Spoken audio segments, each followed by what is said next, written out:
Seperti apa sih rezeki itu? Kalau gambaran saya, rezeki itu seperti sebuah pohon.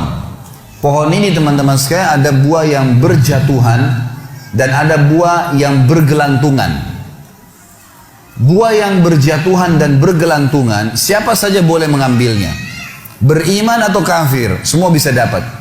Makanya jangan heran kok ada orang kafir sembah berhala atau mungkin ngaku Tuhan punya anak dan seterusnya, tapi masih hidup. Punya rumah mewah, makan segala apa yang dia mau, dah iya. Karena rezeki itu Allah siapkan untuk semua makhluk, nggak terkecuali.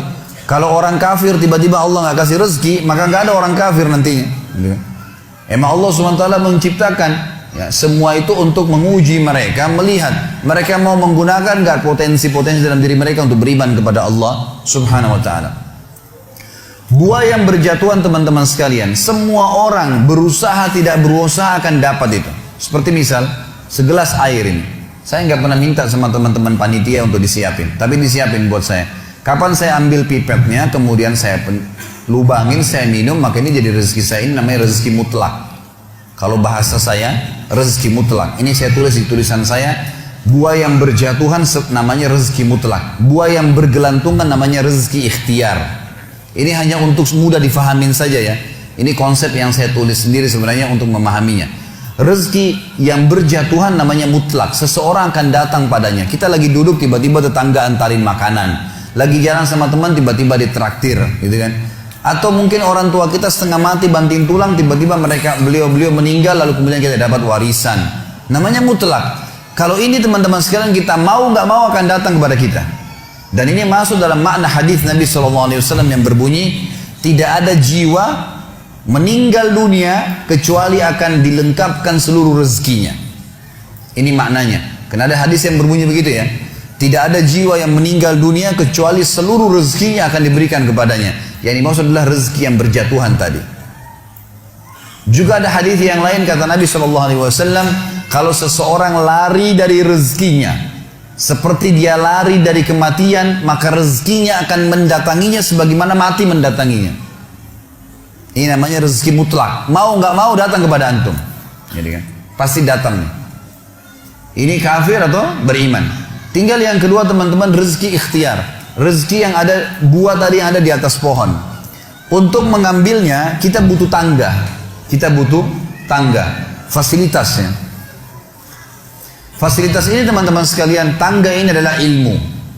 Adalah ilmu. Ini sesuai mirip dengan perkataan Imam Syafi'i rahimahullah. Siapa yang ingin dunia, dia harus punya ilmunya. Siapa yang ingin akhirat, dia harus punya ilmunya. Siapa yang punya dua-dua, mau dua-dua dunia akhirat, dia juga harus punya ilmunya. Memang ilmu itu tangganya. Jadi siapapun yang punya ilmunya, dia pelajari bisnis tertentu misalnya. Dia pelajari misalnya masalah properti, masalah ya kuliner, masalah ini, masalah itu. Dipelajari sama dia, kemudian dia punya ilmunya, maka dia punya tangga. Dia akan naik ke atas. Dan pada saat dia naik ke atas pohon, dia bisa petik buah sebanyak mungkin, semau dia. Kenapa misalnya restoran-restoran besar dunia seperti KFC, McDonald dan seterusnya, ini bukan karena saya sebutkan namanya karena mau dipromosikan, tidak ada hubungannya. Tapi yang saya maksudkan adalah bagaimana bisa seseorang yang beragama Yahudi kufur kepada Nabi SAW, kufur kepada Allah, Allah pastikan kekafiran mereka, tapi bisa punya cabang sampai jutaan cabang, ribuan, ratusan ribu cabang seluruh dunia, karena dia punya ilmunya, dia pelajari ilmunya. Jadi orang kafir pun bisa dapat tuh, gitu kan? Bisa dapat. Jadi jangan heran teman-teman kenapa orang kafir bisa punya banyak usaha. Ya dia punya ilmu, kita pelajarin. Makanya Allah berikan standar dalam masalah rezeki. Semua manusia punya dua mata, punya dua kaki, punya dua tangan. Waktunya sama 24 jam. Potensinya sama, kecuali yang lahir dalam keadaan cacat saja. Kalau enggak sama semua, gitu kan? Bedanya kita sama orang-orang yang sudah sukses, ya hanya sekedar ilmu pengetahuannya saja. Kalau ilmunya kita milikin dan kita coba kembangkan, maka akan terbuka itu. Hanya saja, teman-teman sekalian, beda antara, dan ini kalau rezeki ikhtiar terbuka, semua orang bisa mengumpulkan sebanyak mungkin. Tinggal bagaimana dia punya ilmu. Ilmunya tangga, dia naik ke atas. Begitu dia naik ke atas, dia ambil buah yang terdekat. Yang agak jauh dipakai jala sama dia. tambah ilmu lagi, tambah fasilitas, tambah pengetahuan, kursus lagi, tambah keterampilan, maka dia akan bisa mengambil sebanyak mungkin, tidak ada batasnya. Bedanya antara rezeki orang beriman dengan rezeki orang kafir di berkahnya. Ini bedanya di sini. Karena orang yang beriman hanya disuruh oleh Allah mengambil rezeki yang baik saja.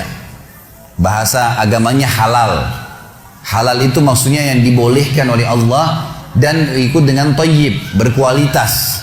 Jadi yang berjatuhan pun datang kepada kita makanan, ternyata tetangga berikan kepada kita dari uang haram misalnya, dari hasil zina, kita berhak untuk menolaknya. Sudah datang kepada kita, kita berhak menolak, karena kita tahu ini nggak baik. Allah subhanahu wa ta'ala hanya mau kita memetik buah-buah yang berkualitas. Yang rusak jangan diambil, minimal bonyok aja sedikit ada ulatnya jangan diambil. Kalau orang kafir semuanya diambil, mau busuk mau enggak semua diambil sama dia. Dia nggak mau tahu halal haram, nggak tahu. Ini contoh rasional memahami rezeki, gitu kan?